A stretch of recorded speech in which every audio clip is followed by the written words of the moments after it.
Hey friends, Alan Lee here with Honestly Handyman Services out of Sacramento, California. And today I got an issue with my fridge at my house. It's a Whirlpool fridge, and basically the automatic ice maker stopped making ice. So what I did is I did some research and found out that you could actually run some tests on this thing. And I got the new kit here. This is the deal that's actually broken. I'm going to show you guys exactly how I figured out that it was this that is the issue. But first let's open this up and I'll show you guys what I got going on in here. Okay, this probably looks familiar to you. This is the ice maker that is in your Whirlpool refrigerator or freezer, and I'm going to show you guys how I actually diagnosed it. So first off, you're going to want to take this cover off. So this is inside the freezer here, just right in there, you know. So you're going to want to take this cover off, and it's pretty. It just got some prongs on it. You just pry it off. So the first thing that you can see here is there are a few different test ports, and you're going to want to find the test port, the one that's labeled V and the one that's labeled L.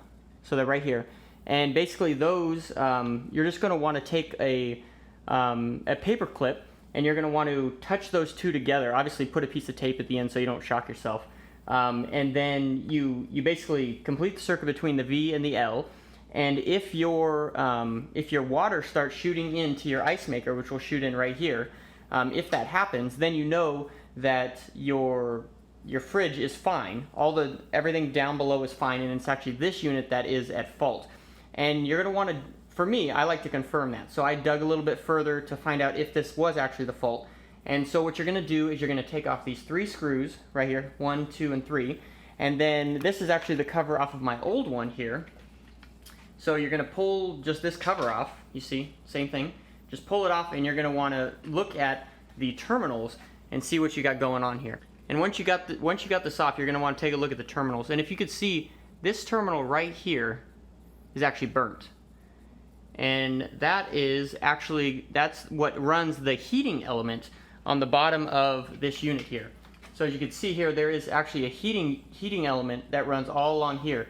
So after this fills up with water and it freezes, this thing is activated to heat up and basically detach the ice from the ice tray. And that's actually what this circuit does. So this exact circuit right here that's burnt out is actually the one that runs the heating element. Now this is actually one of the most common things that happens on these Whirlpool ice makers is the heating element goes bad. So that's kind of what made me want to take a look at this and see if that was actually the issue.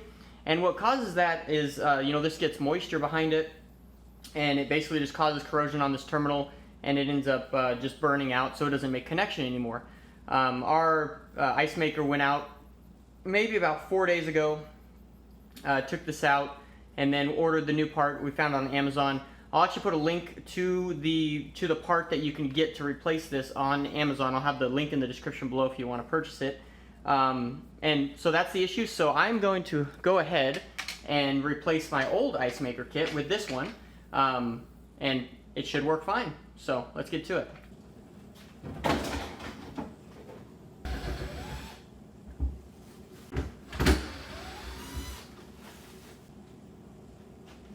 All right, there's my old one. It's pretty simple, really. There's a screw here, screw there, and a screw down here. And this comes off, and you put the new one on. I will have to transfer this mount here to the new one, and then obviously unplug it. Pretty simple. So if you compare the old one on the bottom here with the new one, you're going to see you're going to have to transfer a few things. You're going to have to transfer this mount here to this, and then you're going to want to unplug this wiring harness from here and plug it in to there to the new one. But then other than that, the new one goes right in just like the old one came out.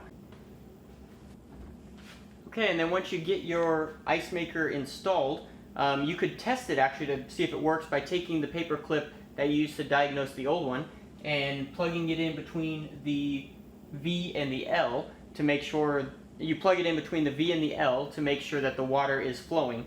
Obviously, there's a little tape on the end of it so you don't shock yourself like we talked about before. But I did that here. Water flowed. Everything is great. The instructions do say that the ice maker kit has to cool down to 10 degrees Fahrenheit before it will kick in and start making ice.